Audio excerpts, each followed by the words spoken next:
Well, hey there, happy innovators. How y'all doing today, huh? How's it going? How's your week going? You getting stuff done? Are you busy? Are you doing all the things you need to do? I hope so. I hope you're having a lot of success this week with whatever you're doing. And, I'm sitting here in my studio staring out the window. Of course, talking into the microphone, but looking out the window, and it's just, a winter wonderland out there. It's frozen, about 3 feet of snow everywhere, and the trees are covered, and it's just, so cold outside, probably like 20 degrees or 14 or 15 degrees outside right now, and I'm just in here, nice and cozy, nice and warm, staring out the window, doing some talking, and I've got a big old hot cup of coffee here. Just got it prepared. I'm going to take a sip really quick. I suggest if you have coffee, you may want to take a sip of your coffee too. Oh man, I'm going with a different brand of coffee today. I normally go with Dunkin' Donuts coffee. I brew it at home, or I go to Dunkin' Donuts and I'll pick one up for the podcast. And this time around, I decided to go with Maxwell House because I just recently watched this thing about Tom Petty, believe it or not, a big hero of mine, one of my favorites. Apparently, he preferred Maxwell House coffee in his house. And I guess the story goes like this. Tom Petty and his wife were on vacation somewhere, maybe like in South America or something like that. I forget where it was, to be honest, but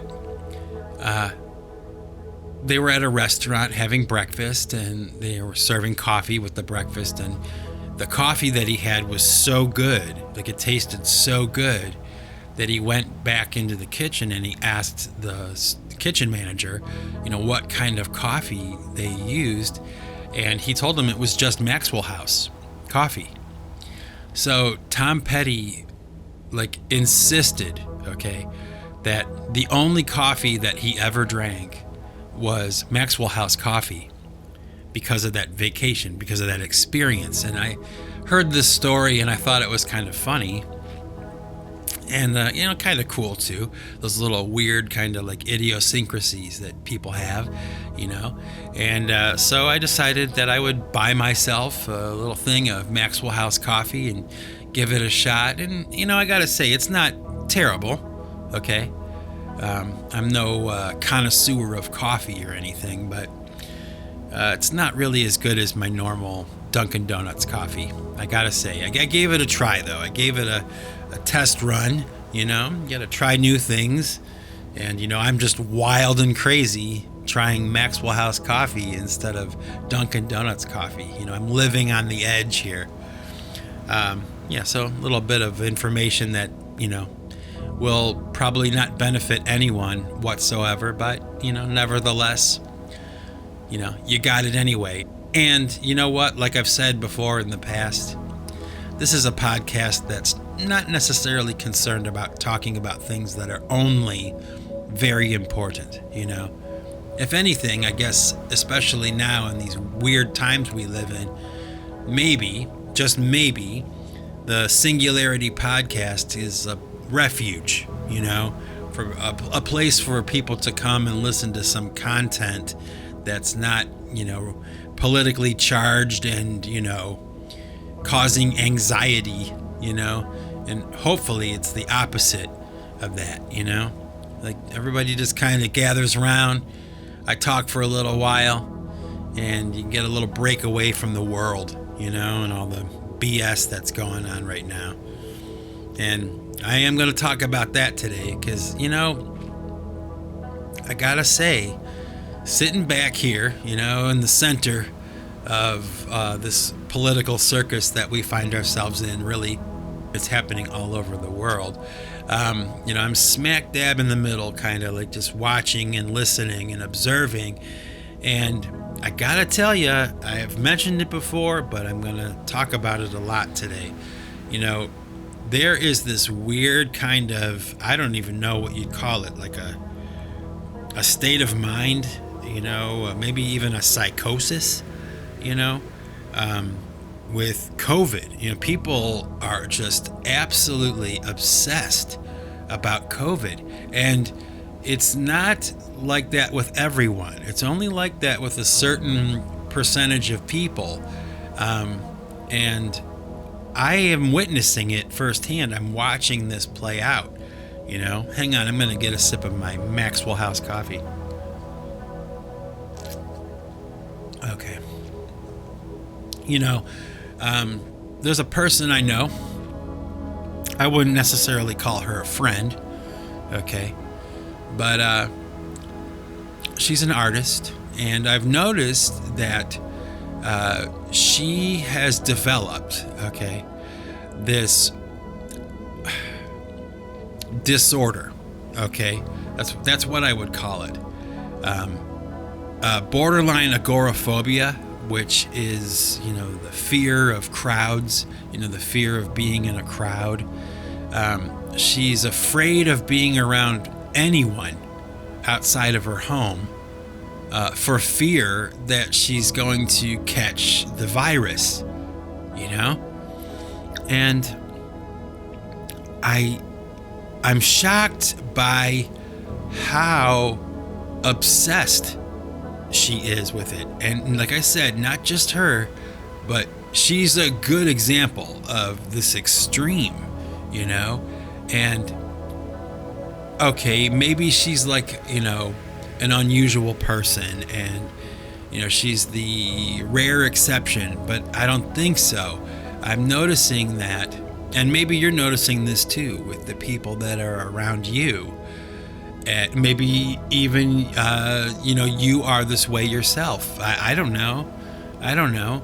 But like, people are so afraid of COVID. And I should say, okay, hang on. Some people are so afraid of COVID, and others are just kind of ambivalent to it. They don't really care, and they don't really worry about it. And you get these extremes, and I don't know what to make of it. It's so unusual and so bizarre.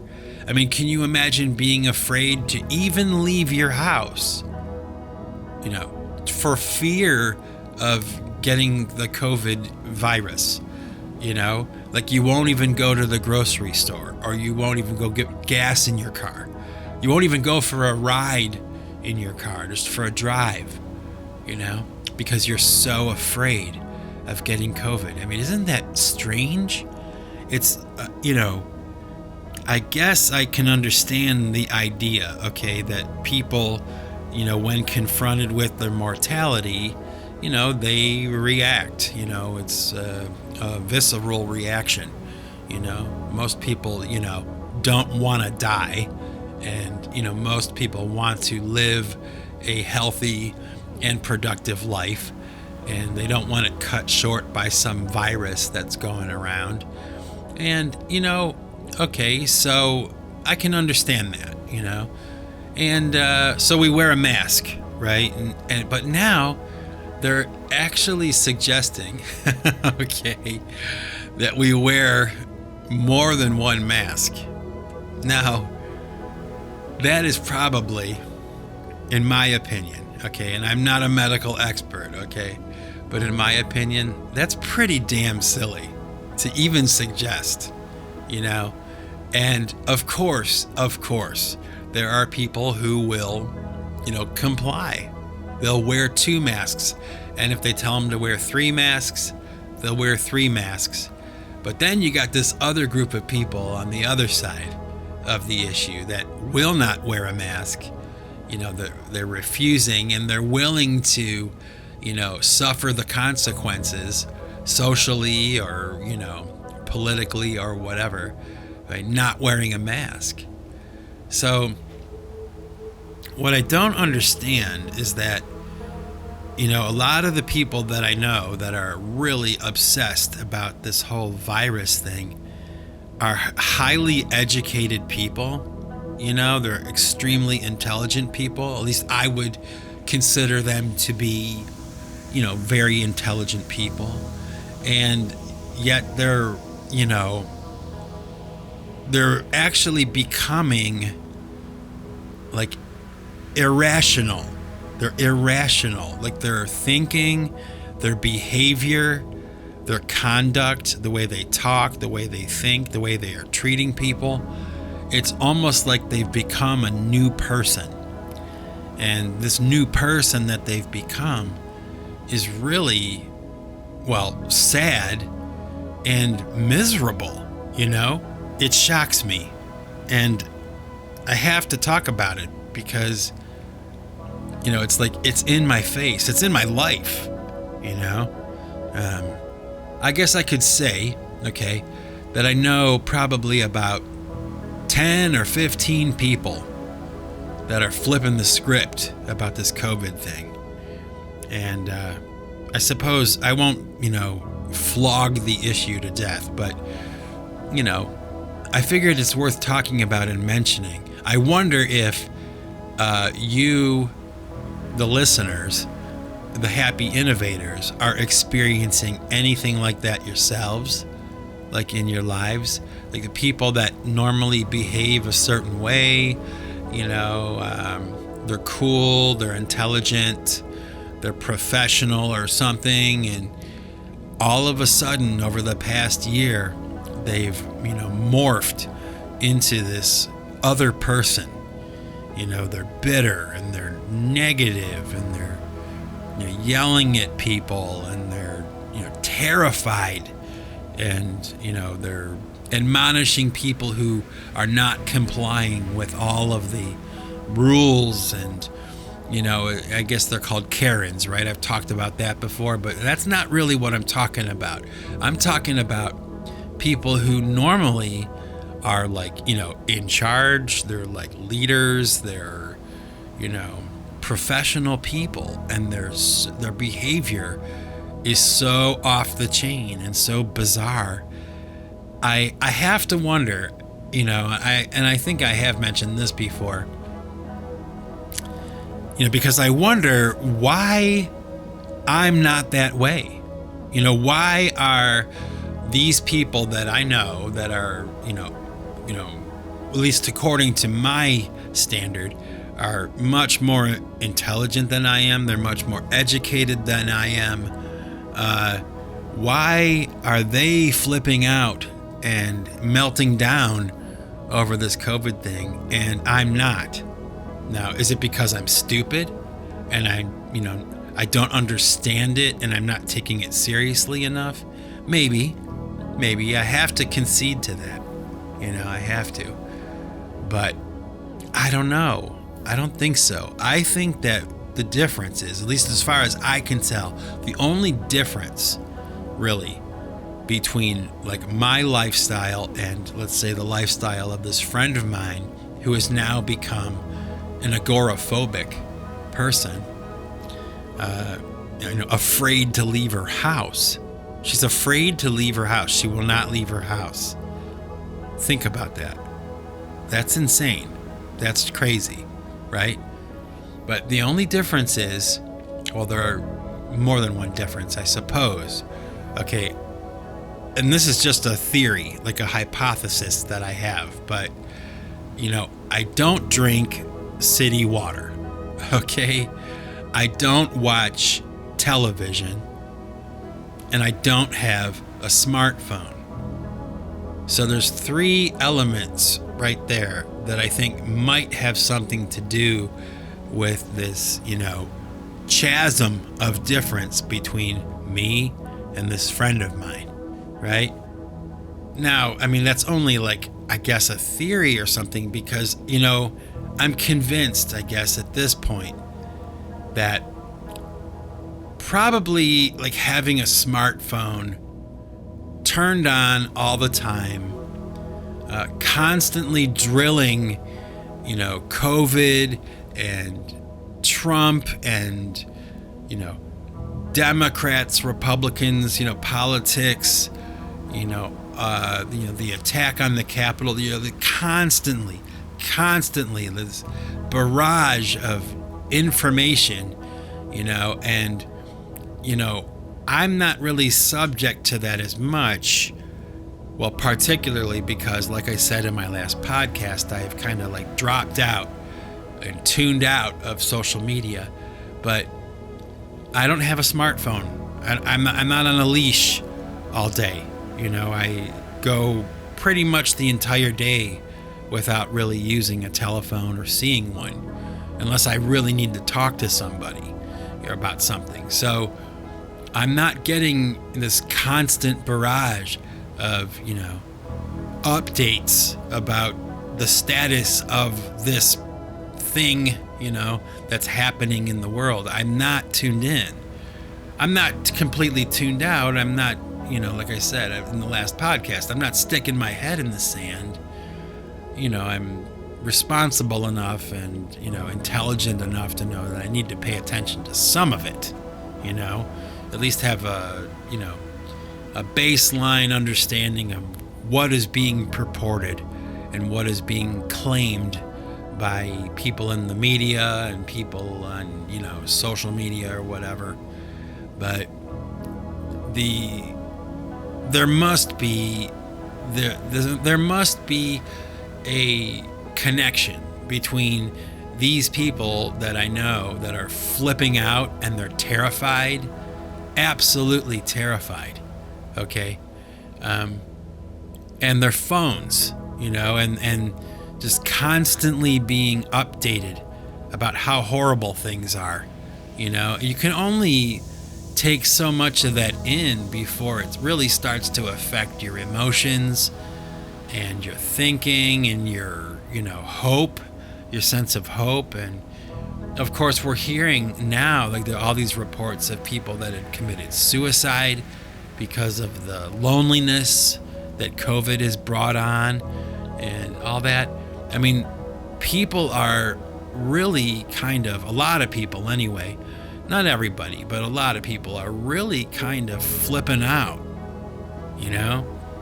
And I suppose to a certain degree, I don't have to deal with too much of that because I do spend the majority of my time in the studio alone, working on stuff. And so, thank God, like, I don't have to be surrounded by people that are, negative and, borderline insane.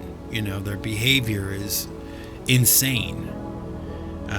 It's so irrational, So I won't talk about that too much more, but think about that, folks, and maybe, I don't know, if you have the time or the inclination, leave a comment.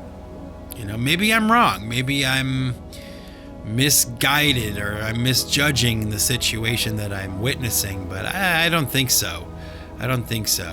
And, some of these people that are flipping out, they're people that I've known for a long time and been in my life for a long time. And they're just so, over the top, like just so whacked out and so scared about this thing. And it's like, okay, I guess you can feel that way if you want, but I'm not sure it's really that deep. I'm not really sure that's required. So think about it. Ponder that. And like I said, if you feel like it, I don't know, leave a comment or something. Tell me about somebody that's in your life. Maybe you have an experience like this, or I don't know, whatever you want to do. I'm open to pretty much anything, So, what else I wanted to talk about. Did you guys get see that clip of that, there was like a meeting online of like this judge with two lawyers, and they were having like a remote Zoom chat, kind of like court hearing. And, one of the guys, older fella, a lawyer, accidentally put like a avatar on his Zoom. So he was a kitten, Did you guys check that out? Did you see that? You probably are wondering what the hell I'm talking about, but I don't know. Just Google, lawyer and cat Zoom, and it'll come up, and oh my gosh, it is one of the funniest things I think I have ever seen in my life. I laugh so hard. Every time I think about it, I just laugh so hard. I don't know why. If you get an opportunity, check it out.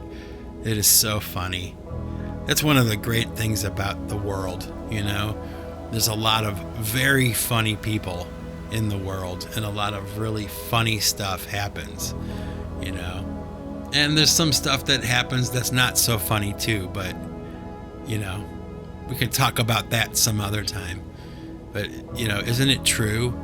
I mean, there are some really, really funny people, especially if you go kind of like check out the comments on certain things when people are being sarcastic and stuff. And oh my gosh, it's so funny.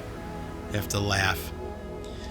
But, I've been thinking lately about this idea, of like Black Lives Matter and, the racial issues, the issues with race in America and stuff. And, I hear, a lot of negative things lately, but it's kind of strange because I don't necessarily see the world that way, Yes, there are still, these bastions of racism that are still holding out somewhere, in society. There's groups of people that are just never going to, accept people that are different. They're just not going to. But I'm not one of them. Obviously I'm, a pretty open-minded person, and, for the most part, I kind of believe, I guess, that we really are all the same in a lot of ways, and we're all really just trying to make it and trying to, keep food on the table and try to, have some semblance of a life and some fun once in a while. Everybody's kind of working for that, at least the ones who can work that, because there's some people who, especially nowadays with COVID, they can't work, which I can't even begin to fathom what they're going through right now. I can't even imagine it. But, as far as race is concerned and issues of race, at least in my life and in my experience, I gotta be honest with you. I really kind of feel that, America, at least the America that I live in, the America that I know, has come a long way on race. And, maybe things aren't perfect, and maybe they never will be. I don't know. But, I watch a lot of sports. I watch a lot of things where, music, groups, a lot of these situations where white and black people and all kinds of different people are coming together, and they're working together, and they're doing fine. There's no tension or problems. They're, deep-seated friendships and genuine love for each other. And, there really is no room or no need to even recognize the difference in skin color or something. It's not important. It becomes something that you see past, just the same as anything else. Like if you know somebody who has a physical handicap, I happen to have known a few people who did, and one of them I loved. I looked past the physical handicap. I mean, that happens, when you are in a relationship with someone, whether it's friendly, or it's romantic or whatever. There is no time, or there's no need to recognize the differences. Maybe in the beginning there is, like when you first meet somebody who has cerebral palsy, right? You notice they have cerebral palsy. But after talking to them for years and being around them for years, you don't even recognize it anymore. Do you know what I'm saying? At least that's been my experience. In fact, a while ago, obviously, because I've been married now for a long time. But before I was married, I dated a black girl. Okay. And nobody in my family minded. Nobody in her family minded. We didn't mind. I mean, everything was fine. It was great. She's one of the greatest people I've ever known. And oh boy, did I like her. Woo, man, I liked her. I loved her. I won't say her name.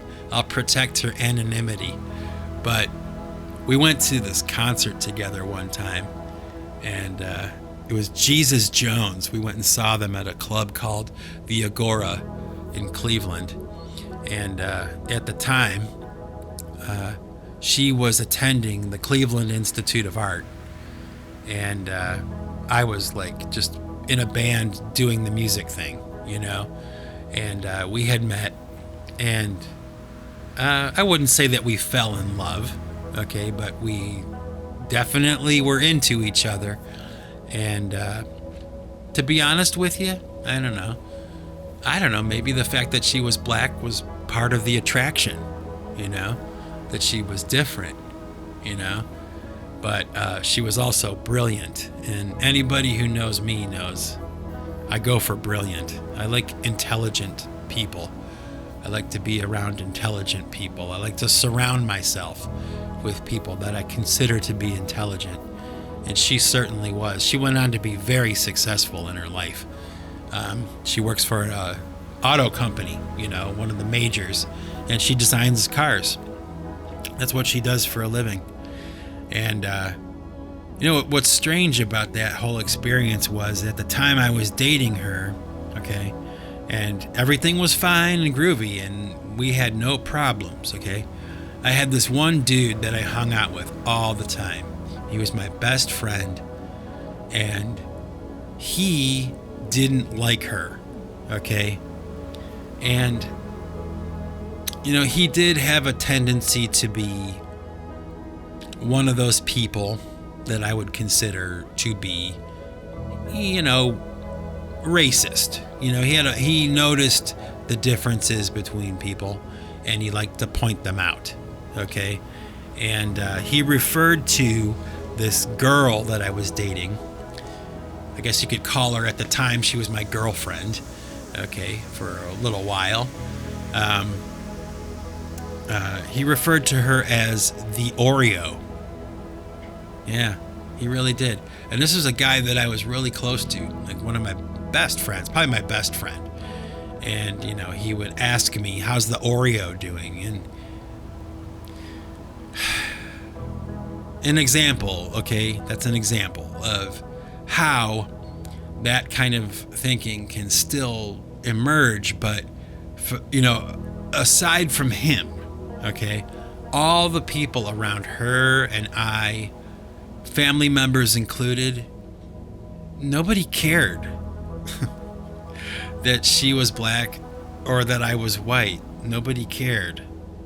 And, my dad, my father, worked with a lot of guys that were black guys, and they would come to our house, and got to meet some of them, and they were my dad's friends, and it was not unusual or different or anything. And I hear all this talk nowadays about it, about how there's all this racism and people are offended and all that, but I don't know. Sometimes I wonder if that's just that, once again, the far left and the far right, going at it, because here in the middle, like in the center, everybody seems to be doing all right with the whole, race and, differences and stuff, racial differences. It's not really a problem that much anymore. Like on the street level with normal people that are just trying to make it, we've come pretty far past all that stuff, especially since the 1960s and the civil rights movement. I mean, there are some things that we see now that are talked about that, they just don't make any sense. Like when they used to have separate bathrooms and separate water fountains for black people and for white people. It's like hard to believe that was ever acceptable in our society. Like we've come that far away from that, where an idea like that, as bizarre and strange and cruel, really, that idea is, it's like, it's so odd that was ever the status quo. Like, who thought that was a good idea? It's just insane. And that's kind of like, I guess an example of how far we've come. Like, not only are these ideas like frowned on, and these ideas of separating things and all that kind of stuff, segregation, the ideas of segregation are not only like, looked down on, but they're like whacked out and crazy. Like, no, that should never, there should never be a situation where a black man or any other man, from a different ethnic background or something, or different whatever, has to go into a different, water fountain to get a drink of water. That's just, it's so, at this point, 2021, for most people, that's like whacked out and weird that they would ever do that. There's not a whole lot of people really in the world, at least in my world, that are like cheering for that to like make a comeback. Like, let's segregate again. No, it's like we've come so far away from that, and I don't know, that's just my experience. I don't agree that America is like really racially divided like that. I think maybe with certain groups of people that may be the case. But those are just certain groups of people that I stay far away from. I have nothing to do with, and the majority of people I know stay away from them and have nothing to do with them. So like I said, I'm not convinced that racism is as much of a problem today as it was 40 years ago or something like that, or even when I was a young kid, when I was a youngster. We've come so far, especially the younger generations, when I see how fluid they are with, how they deal with race and differences and things like that. They're so much more advanced in that department than we were when we were their age, But, I mean, I suppose they are still kids, and we are the adults, and we are the ones who, make an impact on society. And like I said, pretty much, I could say at this point, pretty much everybody I know doesn't have a problem with race. It's not an issue anymore. We've moved on. And what it basically boils down to is, are you an asshole? That's what it boils down to. Are you an asshole or not? Because that's really all that matters at the end of the day, right? Is if someone acts like a jackass. Like, why would you want to be around a person who hangs around and, makes trouble and acts like a jackass? You wouldn't, right? That's like the line that is drawn in the sand these days. As far as I can see, as far as my experience goes, it's like, how do you treat people? That is what decides who hangs out with who, not skin color and all that. It's not. Okay. I would be intellectually dishonest if I said that is never the case anymore. I'm not saying that. I'm not saying that, there are no issues with race in America or something. I'm not saying that. I'm not naive. I understand that, yes, of course, that's the case. But I don't know. It's really not that big of a deal to me and to the people that I talk to, regardless of what they look like or whatever life decisions they've made or something. It's so, I don't know, sensationalized and overblown. And, you know, I know there are some people who will listen to this diatribe of mine today and they'll go, oh, he's so wrong. He doesn't know what he's talking about. Hey, maybe so. Maybe so. Maybe in your world, I'm wrong. But in mine, you know, it's, you know, we are so far past, you know, racism and stupid things like that, you know.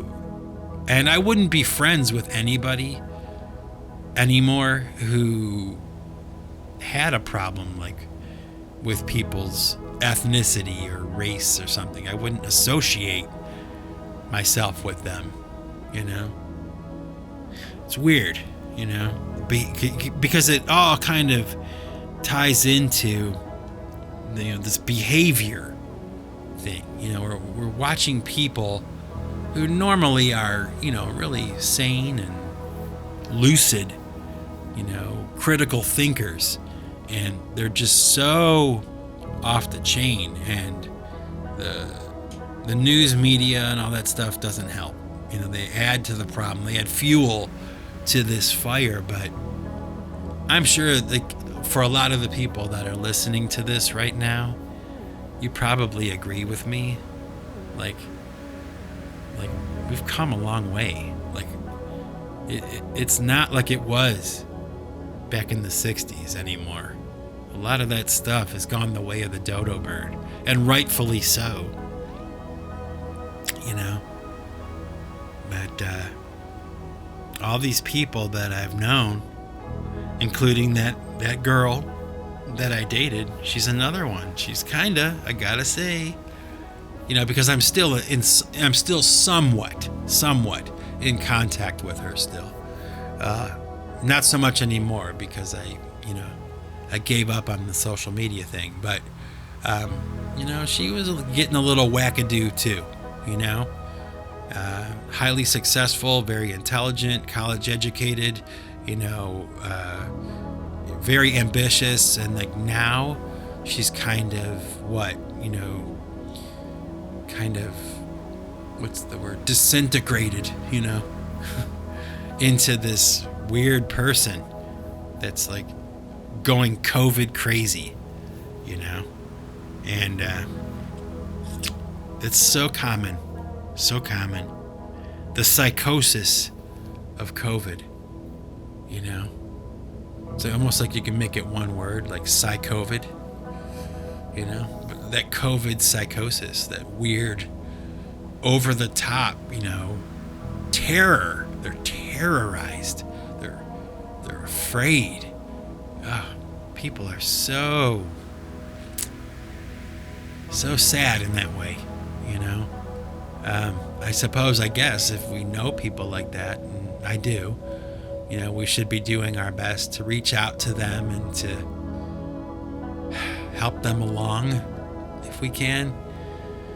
But I'm not sure how this ends, and I'm not sure when it ends.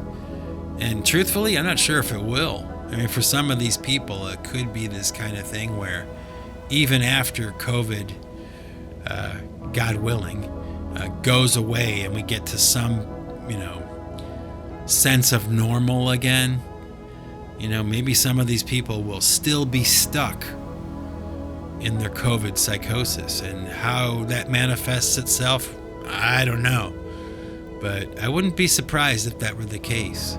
That if all this COVID stuff were to just go away, you know, there's going to be a lot of people, I'll tell you, there's going to be a lot of people that are going to be so happy, you know? Like, it's going to be like a party all over the world because, you know, especially like at sporting events and stuff like that, when the crowds are allowed to be there again,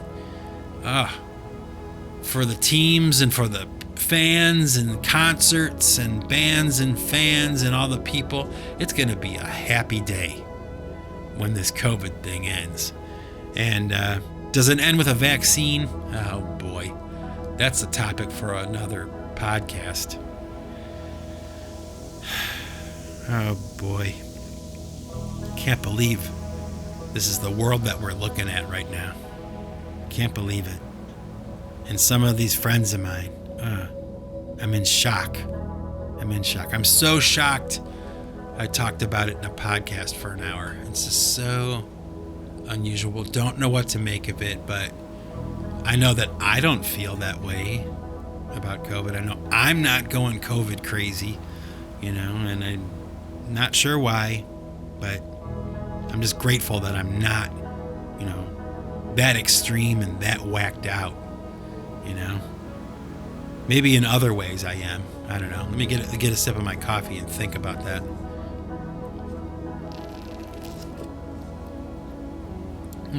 Maxwell House. I don't know. Is it the worst coffee I've ever had? No, but I'm not in agreement with Tom Petty on this one. I think my Dunkin' Donuts coffee is better, but nevertheless, any cup of coffee is good. So, I'm going to have another sip.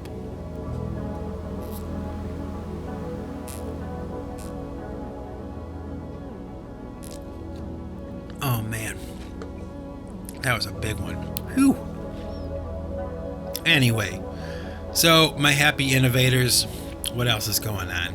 There's not a whole lot really going on right now with me. Just working on a lot of music and stuff, and kind of enjoying myself, really. I've got some new equipment, and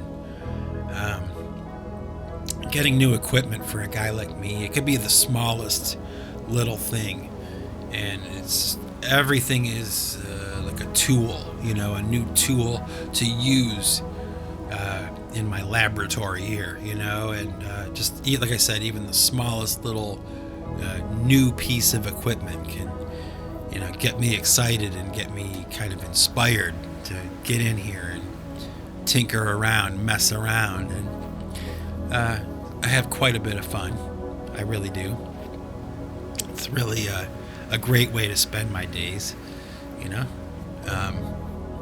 and hopefully it pays off for you guys. Like, you get to enjoy, my brain food, the fruits of my noggin, or maybe not. Maybe you hate everything I do.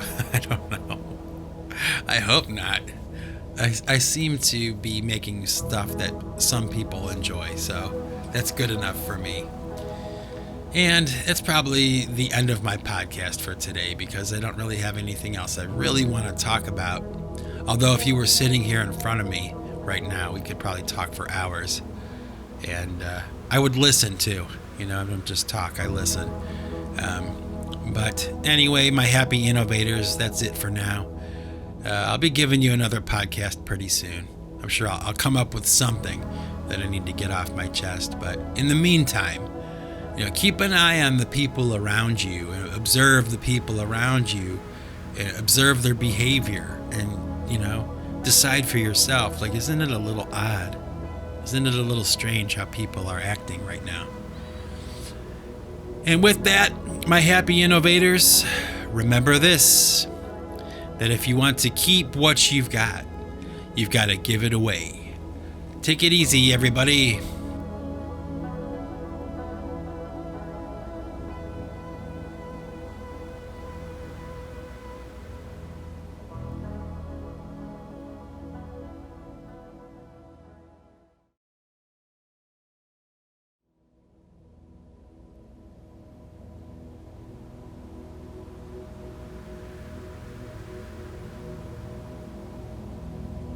Okay, all you happy innovators that were brave and daring enough to stick around to the end of the podcast to hear some music, got a song for you today. It's a song from the Pipe Choir Eskons album, a song called Monachine, Monachine, Monachine. And it's a song that I like a lot. It's one of the songs from the Eskons album that I go back and listen to every once in a while. It was one of the standouts for me on that album. And I worked really hard on Monasheen, and it's kind of one of those songs, I guess, that because while I was working on that song, there were a lot of events taking place around me at that time, like on a personal level. And it was right when I started talking to my friend Brenda again. If you remember me talking about her in my past podcasts, she had recently passed away about a year ago, a little over a year ago now. And I started to talk to her again after like a 20-year break. We reconnected, and it was really great just being able to talk to her and kind of see how she was doing, how her life went, and I was working on Monasheen like right at that time. So whenever I hear Monasheen, I kind of remember her. I think about that time. I think about what the weather was like. I think about what was going on in my life at that time, and the music is kind of like a soundtrack to that. So check this song out. It's pretty heavy, pretty cool, hard-hitting song, and one that people seem to have like latched onto a little bit. Like they get it, they like it. So check it out. Pipe Choir Monasheen from the Eskons album 2017. And have a good week, everybody. Take it easy.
It's not the end.